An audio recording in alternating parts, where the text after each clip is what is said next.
क्रोध पर विजय। क्रोध पर विजय बस मात्र क्षमा करने से ही पाई जा सकती है। जितना सरल लगता है क्षमा करना, क्रोधी के लिए उतना ही कठिन है। महाभारत में भी श्री कृष्ण भगवान ने कहा, क्षमा करना समर्थ मनुष्यों का गुण है।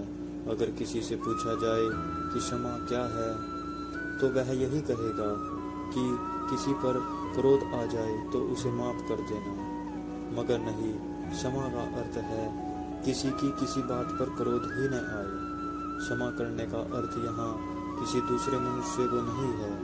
क्षमा का अर्थ है खुद को क्षमा कर देना उस क्रोध से जो तुम्हें उस क्षण परेशान कर रहा है, और शायद आगे भी तुम्हें इसकी वजह से परेशान होना पड़े। उस क्षण ठहर जाओ, गहरी सांस लो और देखो कि क्रोध बस तुम्हें पीड़ा दे रहा है। इसलिए क्षमा करो और जाने दो उस क्षण को।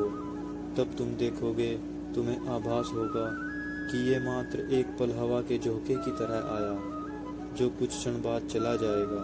जब ये दोहराओगे तो क्रोध खुद ही खत्म हो जाएगा और उस क्षण तुम्हें आभान होगा आत्म सुख का। क्रोध मनुष्य को खा जाता है।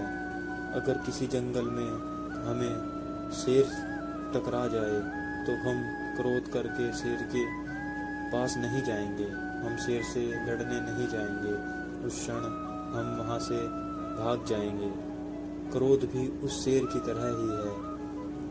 इसलिए जब क्रोध आए तो उस क्षण शांत होकर हमें पीछे हट जाना चाहिए और खुद को क्षमा कर देना चाहिए। इसी प्रकार क्रोध पर विजय पाई जाती है।